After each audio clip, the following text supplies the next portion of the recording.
welcome to Casually Dressed Deep Conversation with me, your host, Greg Chalmers, and with me, as always, is my very beautiful friend, Christopher Shields. How you doing, mate? I'm all right, mate. I'm not built for this heat. I'm really not. I'm not. Mate.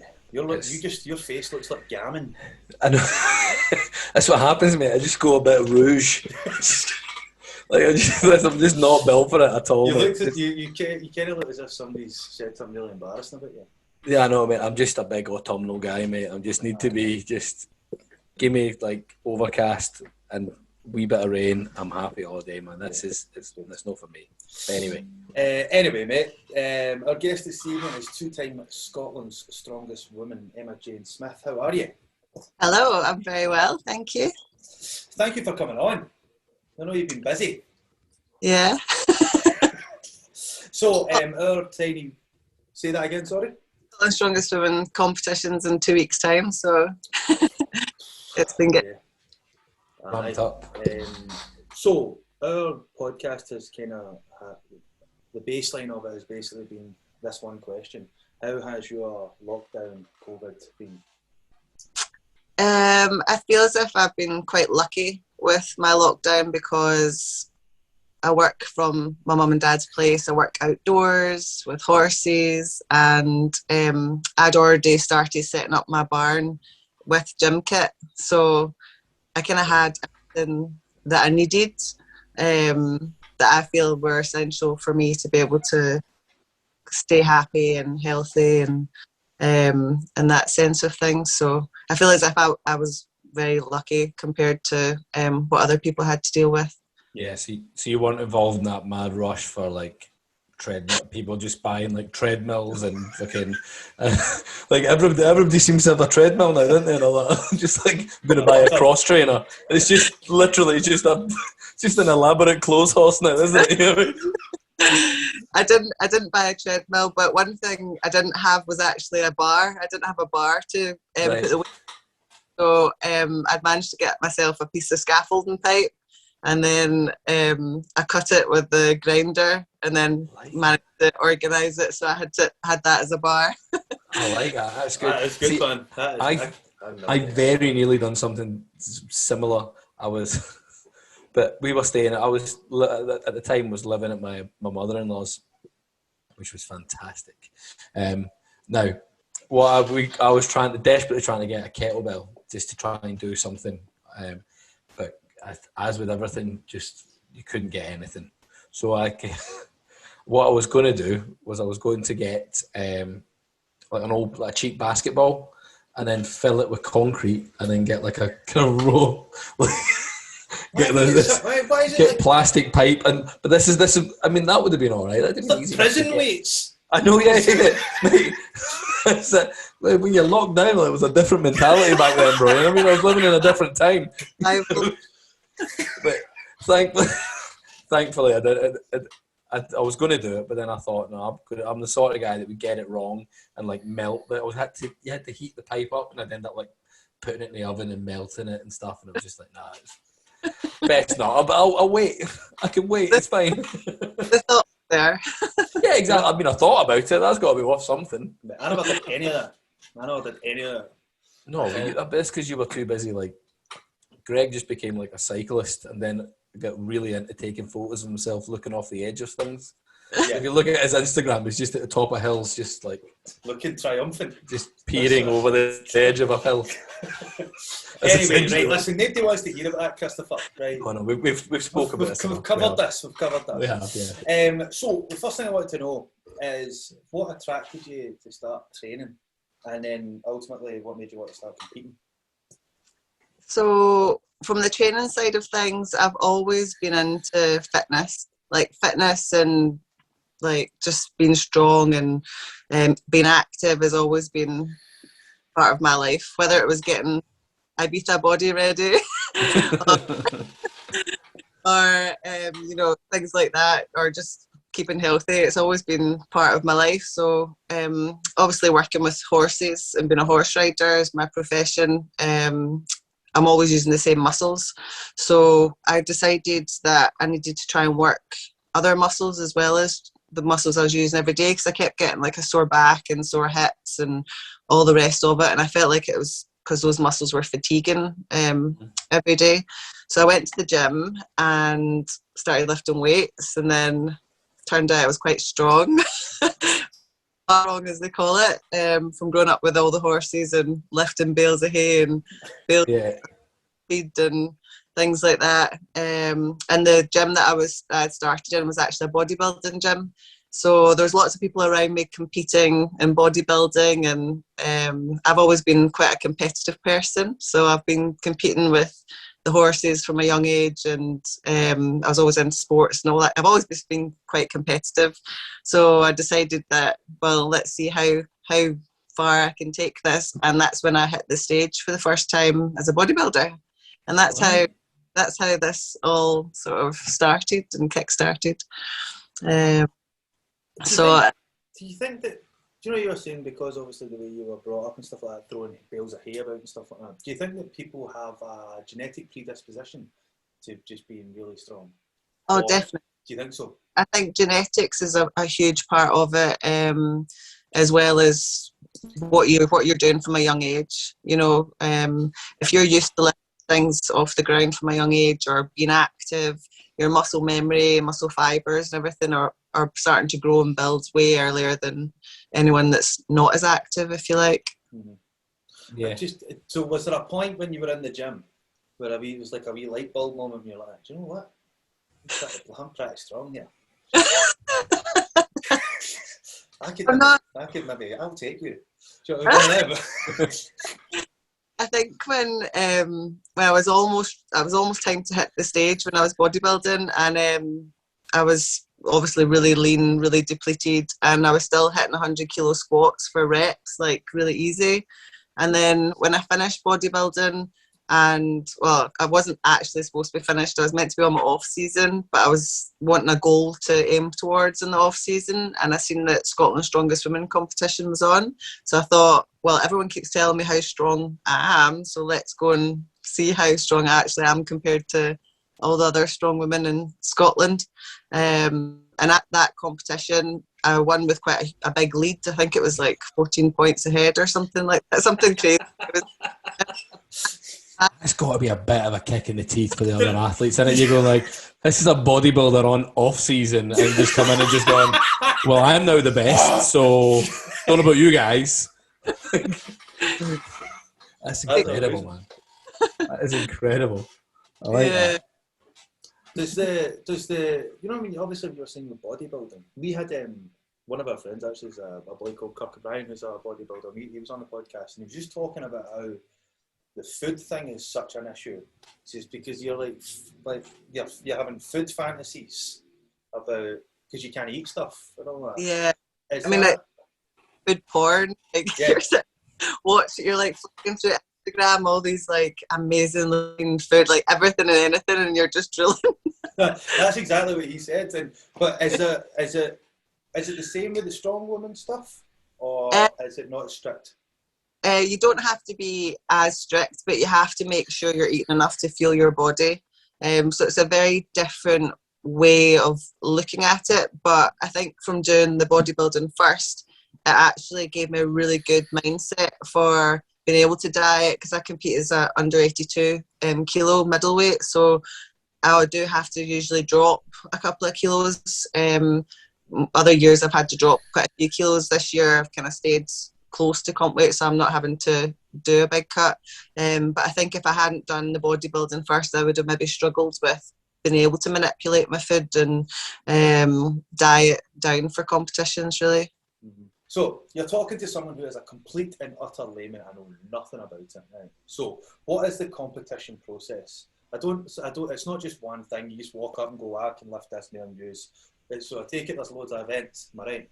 Yeah, there's usually like 5 or 6 events. It can be on one day or it might be over 2 days, depending on the competition. International competitions can be over more than one day. It's usually like 2 or 3 days, where you might have 3 or 5 events a day. So these events can vary from picking things up like sandbags or kegs and carrying them. And you might have like 3 different weights of sandbag, keg, shields, and you've got to run a certain distance and then load them somewhere. Or it could be like deadlifts, or it could be overhead press, whether it's a log or an axle.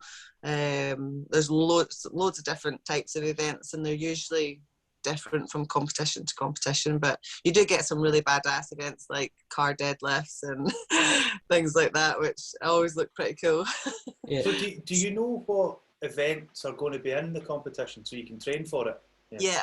So you usually hold like enough time to be able to train for the competition, but it really depends on what the comp is. Sometimes events might change on the day, like if there've been a problem with equipment.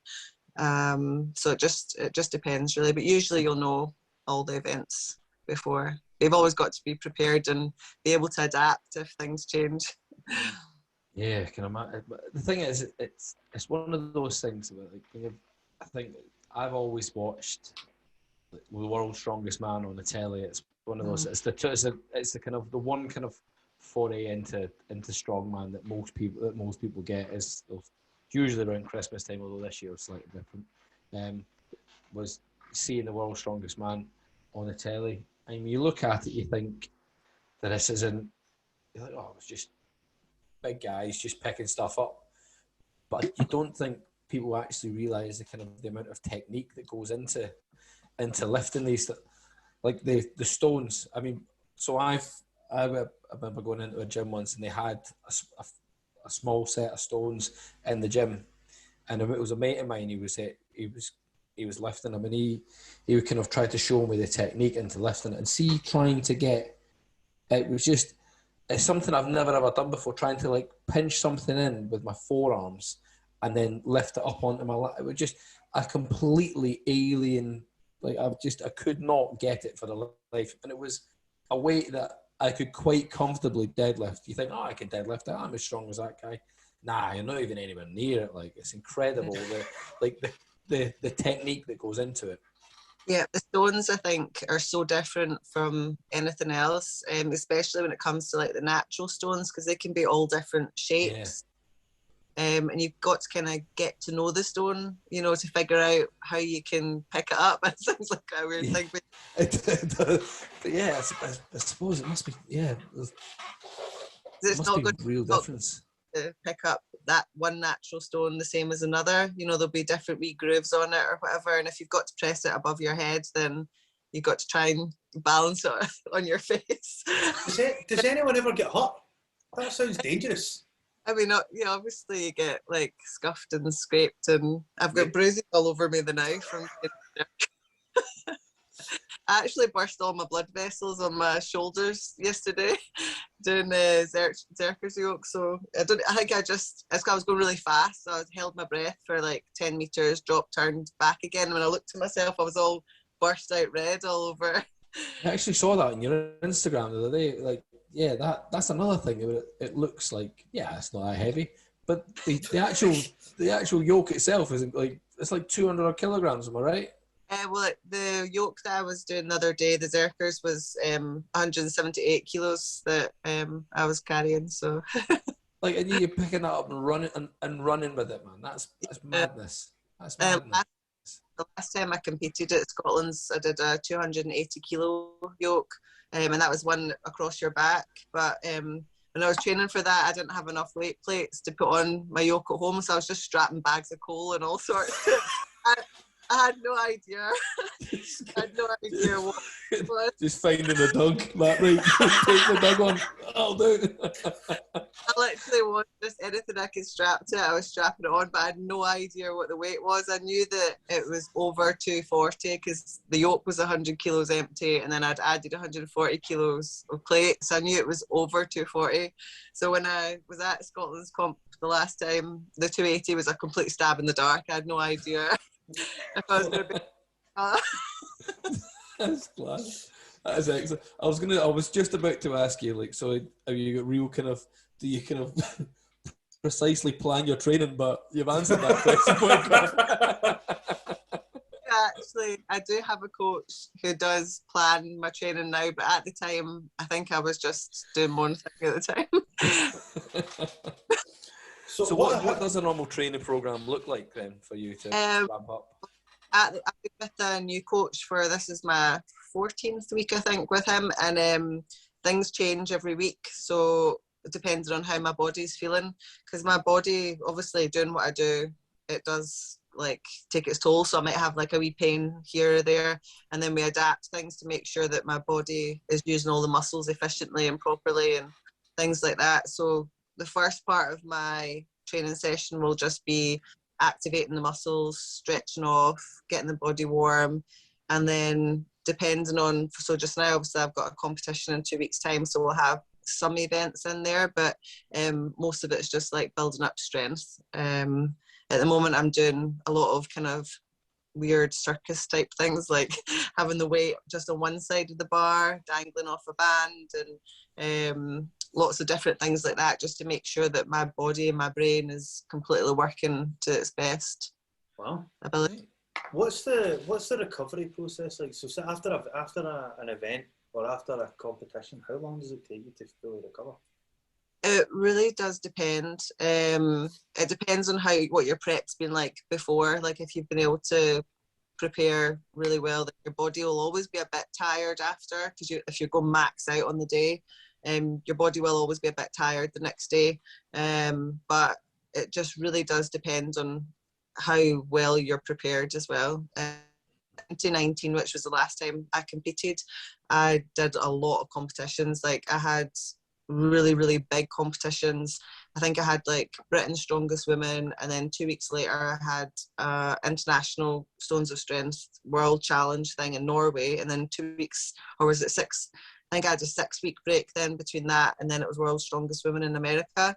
So my body was getting hammered like left, right and centre. And that year I'd already done maybe three other competitions already in the year. So my body was just getting battered the whole time, which it's really not ideal, because you can't really improve. You know, you're just kind of competing, recovering, and then trying to prepare a little bit for the next competition. And I think that I wouldn't do as many, or try not to do as many competitions as that again, because recovery is so important. And I learned that kind of the hard way, because after 2019 my body wasn't that functional. I kept like wondering why I kept getting back spasms and my hands were cramping when I was doing stones. I'm like, why is this happening to me? And then you think about, I was doing training and doing all those competitions, plus working a physical job, and I was working sometimes like 2 weeks in a row without a day off, so I could save up money to have the time off to be able to go away and compete and things like that. So I've definitely learned my lesson from that the hard way. Yeah. What was the competition you were saying was in Norway? That sounded pretty epic. It's the International Highland Games Federation. They do, it's called Stones of Strength, and it's a world challenge. So they have the IHJF competition in Scotland and in other places around the world. And then you get invited, if you win, I think last year, 2019, it was the top 2 got invited to go. So I've been over there two times now, I think. I've been over there. Or was it 3 times? I don't know, I can't remember, but maybe 2 times. I think I was meant to be there last year. I just can't remember. 2 or 3 times I've been.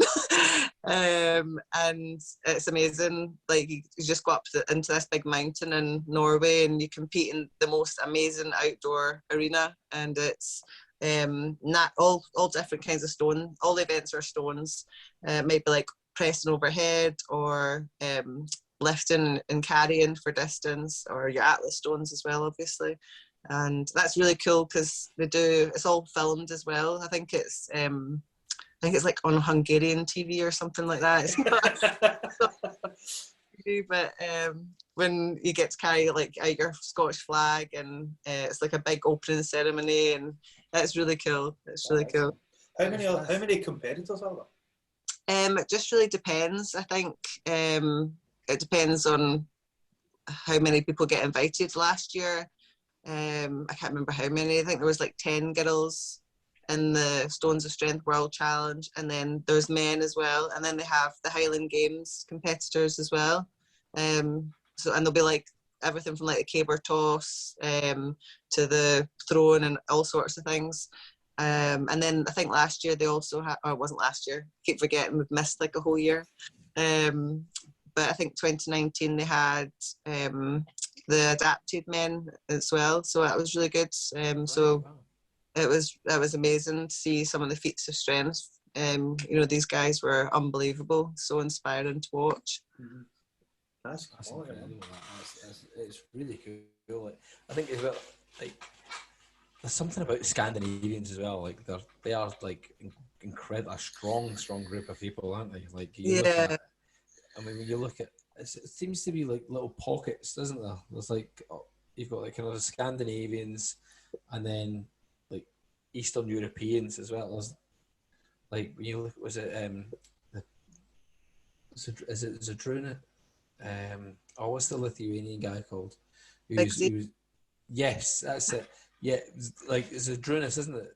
Yeah. Yes, like like this guy. You look at, I can see Greg looking puzzled. You look at him, like, and he's a little bit about himself, a portly gentleman. He's got this guy just looks like a fat guy with a t-shirt on, but honestly, like you get close to him, like, massive. He's huge, and the things he can lift, it's disgusting. It's absolutely disgusting. You look at it, like it's. Guy's that big. He's been wearing these tight leggings lifted recently on his Instagram. Oh, really?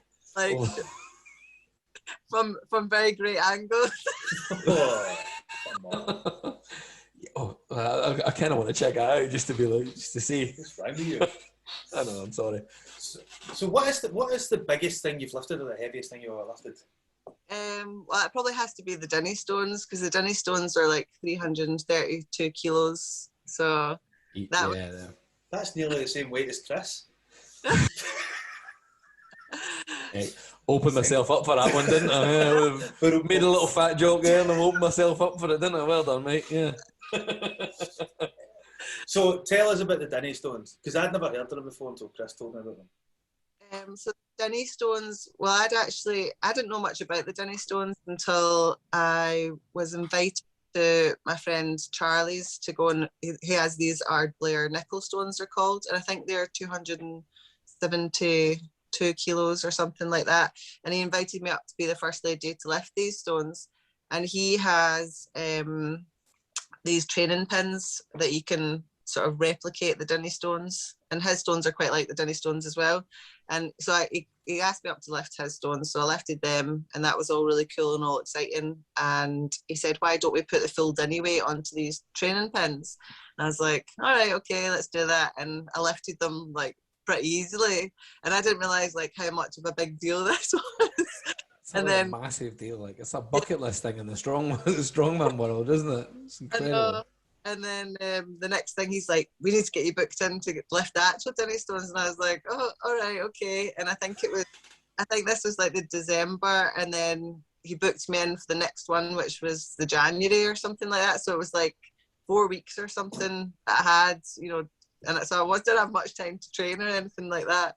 And then I think it was like about a week or two before I was due to actually lift them, he says, why don't you try and lift them without straps? And I was like, all right, okay. And I thought, how the hell am I going to do that? Because I hadn't really trained it or, you know, anything to be able to even work out. Like, I'd lifted them once in the training pins that he had, but I was like, God, is that even possible to lift them without straps? So I just started trying to build up in the short space of time that I had to try and see if my grip was going to hold. And I think I got up to like 240 or something like that, 240 on the pins that I had. So I had no idea if I was going to be able to lift them without straps or not on the day. So anyway, I got, when it came to lifting the Dinnie stones, I was encouraged to lift them with the straps first, just so that I got a lift in. So I lifted them with the straps, and then I lifted them again on the same day without the straps. Have you got to hold it for a certain amount of time? No, I think when with the girls, like, or with anyone actually, you just have to break the ground. So it's called the wind beneath the stones. So if you manage to get the wind beneath the stones, then it's classed as you managed to lift them. But then you have like a partial lift and a full lift, and then like what quite a lot of the men do is they hold it for as long as they can, and there's like records for how long they've been able to hold it for and stuff like that. But I mean, that was after that day. I think I'd burst all my eyes as well. My eyes were all bloods, like from from the pressure, and I lost I lost my thumbnail, and it took me a wee while to recover from that day. That's incredible. Does that happen often? Because like, I mean, I remember watching the video of Eddie Hall when he done the 500 kilo deadlift, and you see him and he's like literally got blood pouring out of his nose and stuff as he's lifting it. Why? Yeah.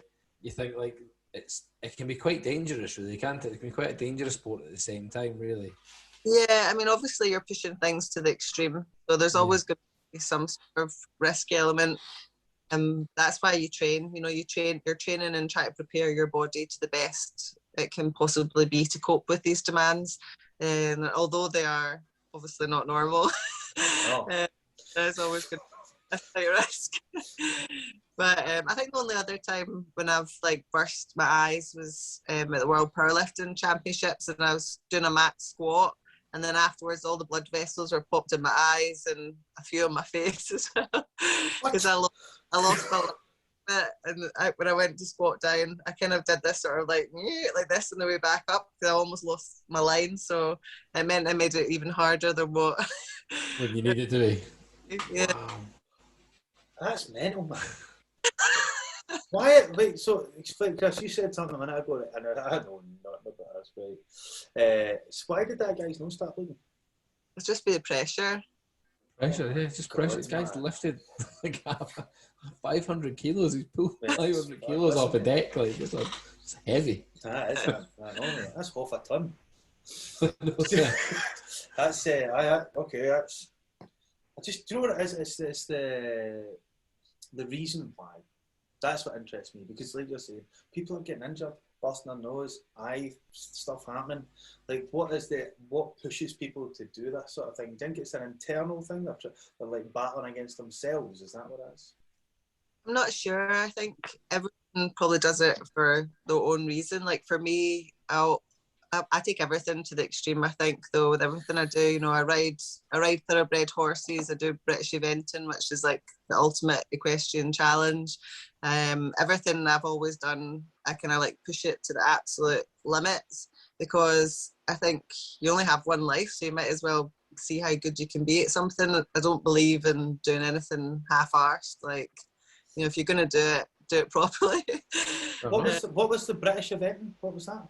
That's what I compete in with the horses, British eventing. So what is that? Like, what does that so, entail? At the moment it's just one day event, so it'll be dressage, show jumping, and cross country all in the one day. Wow, man! Wow, hey, you're just busy, man. Just lifting weights and riding horses. That's class. It makes me feel. I'm so ashamed of myself. Do you know I was eating scallops on the beach today like a lazy bugger? You're in there galloping horses and lifting stones and all that. Deadlifting horses and. I've never felt so inadequate in my entire life. Sorry about my neighbour's horse tried to jump the gate and get stuck on top of the gate, and she came and got me and wanted me to lift it. A joke. I need you to lift my horse. I was a bit like, I'm strong, but I don't think I'm going to lift the whole horse, but we kind of managed to like lift the gate a wee bit with a horse on it, and kind of my dad came and helped to like undo parts of the gate. I thought that's such a funny story, because poker Imogen lifted the horse off the gate. That's see, the next competition you win, that's got to be the headline, the Daily Record. It's like, trained by lifting horses off fences. That's class, man. That's class. So tell me, you're saying your next competition's in 2 weeks, yeah? Yeah. How are you feeling about it? Are you feeling confident you're going to take home the win? I'm feeling like really excited because I haven't competed since 2019, and this will be my third ever Scotland's Strongest Women competition. So obviously hoping to get the third time. For a hat-trick ball, aye. Get to take home the ball. You take home. You get to take home the weights. But my prep has been very different because usually I would be doing a lot of events training and things like that, whereas I've been focusing more on just like my overall body and muscle function and all the rest of it. So I've not trained events as much as what I normally would. But I think that's a good thing because, you know, my body will break down. Like obviously I do a lot with my body on a daily basis with work and training. So I think it's been a good thing not to do too many sort of hardcore events on the run, but I do feel a wee bit different because I've not trained them as much. Do you know that way? Yeah. So I did my first events train day, like proper events day, just on Saturday there, and I was amazed, like at how well I could move with the weights and things like that. I was a bit surprised. It's almost like you forget like how strong you actually are, and then you start running 178 kilos and you're like, oh. Oh yeah, I can do this. Easier. That's it. It's like riding the bike. It's like riding a horse. It's like lifting a horse off a fence. So is the standard of competition quite high? Because like a strong woman event is something like I've never seen one, so I don't really know. Like, is it quite? Well, you obviously kind of that close. Said you won by a mile last time, but that was in 2017, the first time when I did it. So since 2017, the standard of the female athletes in the whole of the UK has increased rapidly. I think with social media side of things and you know, just get more people aware of the sport. There's new girls coming into the sport. I think, you know, it's quite a cool, badass thing to get into. So it's become much more popular. And I think that, you know, the British girls have got, the top class. Like, see, when we go to international competitions, the British girls are right up there. Really? Yeah. It is incredible, the standard of athletes that are in the UK at the moment. And we've just, I don't know if you'd have seen on my social media that I got invited to the UK's Strongest Women competition, which is the first of this kind. So they have like the UK Strongman competition, and that's usually televised. Yeah. And women haven't had this platform to compete on before. And this year is going to be the first year that we have this platform. And myself and another strong woman called Izzy has been, we've been selected to represent Scotland, one of 12 in the UK. And we're going over to Ireland. It's like the biggest thing to happen for us. I think I saw that. It's going to be in Bangor, isn't it? Yeah. So I live in the Northern Ireland at the moment, so it's just up the road from me. So I think I might actually come along, genuinely. I think the sales go on. I think it will be limited ticket sales because obviously the numbers and things like that with COVID. But I think they go on sale on Monday. But that's going to be an incredible show. And the standard of athletes, you've got Donna Moore, I think 3 times World's Strongest Woman. We've got another girl, Andrea, who won World's Strongest Woman in 2018. There's another girl, Rhiannon, who's the pound for pound World's Strongest Woman. You know, like the standard is incredible. And it's going to be the best strong women show to come out of the UK, like forever, probably. All the athletes got on okay. Yeah, like I keep myself very much to myself. Like I don't have I think just with being so busy with work and all the rest of it, you keep in touch with people on social media and things like that. But I don't feel as if like I'm not right in the mix with all the girls and all the other people that are in the kind of strongman scene. I very much kind of keep myself to myself. But I think most people get on all right. You know, I've not had any bad experiences with any of the girls. Most of the girls are really supportive and all the rest of it. And I think that's one thing, especially when you go to the international competitions, everyone is so supportive. Mm-hmm.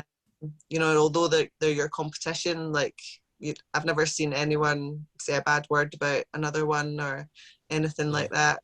which is really lovely. Especially like sometimes I travel, well, I always have travelled on my own to these international competitions, so you don't know anyone, you know, and if I was to go there and then people weren't very nice to me, then I'm not sure that I would want to go to another one. So just punch her head in, just drop one of the big stones and tell them, shut it, you.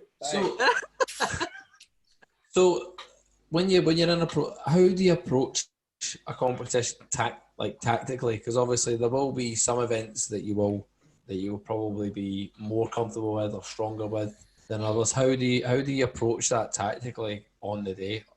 On the day, always just like my way of thinking is just do the best I can in each event. So I don't go into an event thinking it's like my worst event. I'll just be going in to give it my absolute all. Because sometimes, you know, an event that you might think is a weak event can actually turn out to be a strong event compared to like other people.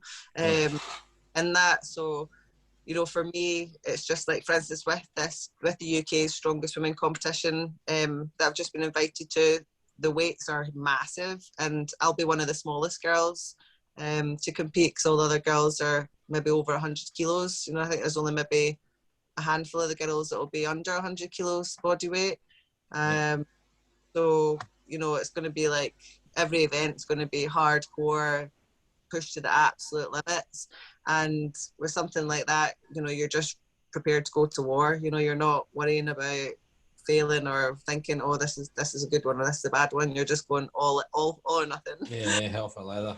I like that. That's cool. That's really cool. Now, obviously, we're talking about all these these prestigious titles and stuff. You've been able to lift the Dinnie stones, but I'm right in thinking that you also hold a world record as well. Record for watermelon crushing. Absolutely. Right, whoa. Not being official yet. It's not official yet. Is it not? No. No, because it can take up 12 weeks to get the Guinness to approve it, apparently. Oh, right. Somebody tell me what the hell's going on, right? Still speaking different. I just heard watermelon crushing, and then you're like, aye, it takes 12 weeks to crush a few watermelons. I'm surprised you didn't have that as my theme tune as you were introducing me. Yeah, this morning theme tune.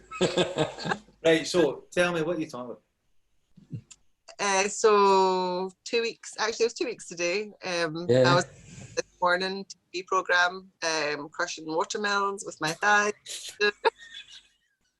But it isn't something that I'd done before. I got the call on the Friday that there's a possibility they were looking for someone to attempt this record, and I was like, well, you know, I've never really tried to crush a watermelon before. I was like, well, better give it a go. So I sent my mum to the shop while I was at work to get a whole load of watermelons. And then that night, we'd watched some videos of these other girls doing it, the current world record holder and things like that. And my little 6-year-old niece was there, and I was like, had this watermelon, and I was trying to crush it. I was like, no way. I was like, that is pure pain. That is so sore. I was like, I don't even think I'm going to be able to do this. And then later on that night, I did it, and I actually managed to pop it open. And I was like, well, at least I know I can do one. But the ITV were wanting me to do 3 in a row, and I was like, God, I don't know if I'll be able to do that or not. And so I was on the Friday, and then I was out competing with the horses at the weekend. So I didn't try it again because I'd bruised my thighs from trying it on the Friday. And I thought, I don't want to bruise them and then not be able to ride properly at the event. So I didn't try it at all. And then on the Monday, ITV were on the phone to me like, oh, you know, like, have you been practicing? And I was like, no. Because I didn't even think it was going to happen, because the producer was like, you know, sometimes they have this idea and then it doesn't happen. And I was just thinking, there's no way I'm going on TV to crush watermelons. I was like, that's not happening. Surely that's not happening. And then on the Monday, it was like, oh, you need to get on a train to go to London in an hour's time. And I was like, whoa, wait a minute. What is my life right now? So yeah, that's how that came about. And then luckily, on the day, I smashed it, literally. There's a theme here. There's a theme that's coming along. You're like, I didn't know if I could do it. I just turned up on the day. turns out I can do it. Do you know what? See, when you're talking about smashing watermelons, the only thing that pops in my head, have you ever seen, do you know the comedian Bob Mortimer? Nah. He was in Reeves and Mortimer, Vic Reeves and Bob Mortimer. He can pull an apple apart with his bare hands. See, when you, I don't know why that popped into my head, but like crushing watermelons in my head, I saw Bob Mortimer going, poof, and pulling an apple apart. Don't know why. So where did this idea come? Who said, do you know what we need for this morning? Phil and Holly have been too easy. This is the thing that fascinates me, is there is somebody that goes, I've got this idea, guys. And then he'll pitch it to a room, and the room people go, yeah, all right, yeah, give it a bash. See who you can get. Who do we phone? And then there's somebody literally like scrolling through their Instagram going, yeah, well, she looks pretty strong. Should we? Yeah, let's do it. Give her a phone. Yeah, all right, that's sweet. And then all of a sudden they're just like, so, do you want to come on TV and crush some watermelons? Well, it was actually, did you remember the programme The Gladiators? Yes. Yeah. Do you remember Hunter from The Gladiators? The yes. Well, he DM'd me on Instagram. And it's him that told me, he's like, I've been contacted by ITV and they've asked me about this challenge, and he's like, I thought that you would be able to do it. So that was how my day started on Friday, and I was like, what? That's the blonde guy that used to do that thing with, he used to do the arrow thing. Yeah. Wow, man. And do you know him? No, I'm not just via like Instagram. Plus, he's lifted the Dinnie stones as well, so that's their kind of Right. But after, I think it must have been on one of my posts of the melons, and the Gladiators TV commented on it saying, if Gladiators TV comes back, we need to call you like Crush or something like that. So I need to make it happen. Need to make that happen, man. We need to start a petition. I want John Anderson's autograph. That's what I want. What happened to John Anderson? What happened? I don't know. Nobody knows. You will go on my first whistle. Again. I know, yeah, the best. Class. What a TV program it was, man. Why did it get taken off? It didn't. I think they started having. They tried to bring it back, didn't they? They brought it back for a little while, and they had this one guy who was a Royal Marine. I remember it because he was a Royal Marine. I think he was still a serving Royal Marine at the time. But it was just a bit. It wasn't the same. I mean, like they had. I think they had like some of the old gladiators there, like commentating, like pundits and stuff. And it just didn't quite feel the same. You're a bit like, yeah. So wait a minute. So you go down to London, right? I'm still on this watermelon thing, right? Yeah, man. So you go down to London, right? Now I've met Holly Willoughby. She's lovely, right? What did they say when you? Yeah, mate. When I was down at the Voice. Oh yeah, of course. Yeah. Right. So you get down there, and do they take you to have to bring your own watermelons? Just you with a couple of bags for Morrison's. It's an awkward train journey. I was worried about the watermelons because there's a lot of variables that could like affect this challenge. So the size of the watermelons, how ripe they are, and all that. They make sure they're regulation watermelons. I was like, oh my god, what if they're like rock solid and they're fresh bought and I can't do any of them? Leave them out in the sun. Actually, it's either going to be like the funniest thing I've ever done or the biggest flop on TV ever. I mean, I could have went and not be able to do any of them. Yeah, fair one. That would have been embarrassing. So she was making loads of funny faces at a watermelon. It's a meme waiting to happen. Yeah, 100%. So what were Philip Schofield and Holly Willoughby like? Were they quite taken with the whole thing? They were lovely. Well, they had the current world record holder on, I think on 2015, and then again in 2019 she tried to break her own record. So they've already had a watermelon crusher on their show, and they wanted me to see if I could break Olga's record. But Holly was quite funny because she's like, "Oh, so do you do this quite a lot?" And I was like, "No." Nope. I live in Scotland. Well, not exactly got an abundance of watermelons. And then this was like before the cameras were on. She's like, oh, right, okay. And then she started kind of like panicking a bit and start to prepare like what she was going to say if I couldn't do any of them. I was like, Yeah, sorry, I've just thrown it off again. That's incredible, man. That's so funny, isn't it? It's the most bizarre thing. If a gladiator reaches out and goes, I think you could crush some watermelons, before you know what you're on this morning. What? The world we live in, bro. That's the world we live in today, man. You know what I mean? That's so mental, man. The thing is, it always ends up with somebody sliding into somebody's DMs. Always slipping into somebody sliding into a DM. And yeah, man. That's class, That's incredible. Man. So, before we finish up for this evening, what do you see the future holding for yourself? Are you how long are you going to compete for? Are you thinking I'm going to go till this time, and then I'm going to give my body a break? I've had enough busting blood vessels in my eyes and all that. I don't have I'm not really one for having like a 5-year plan or anything. I've never lived my life like that with a plan that goes past like the next couple of months or I guess a year at the most. But for me, I'm no way close to being finished doing what I'm doing. You know, there's things I don't feel as if I've reached my peak yet. And you know, I've got 2 young nieces that watch every movement that I make, and I think it's so important to show them, you know, just to keep trying to be the best that you can be and pushing the limits and just live your life each day as it comes. Yeah, well, I think that's very good advice. I couldn't agree more. Like, I've got 2 young daughters, and I fully believe that it's important for them to see women achieving things as well. Because I mean, when I think back to my sister, our sisters, I don't think they had as many. When we were growing up, I don't think strong women really was much a thing.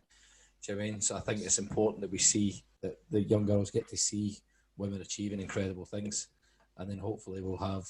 I mean, we've already got world's strongest man from Scotland, so why not have a world's strongest woman from Scotland? Why not? Yeah, exactly.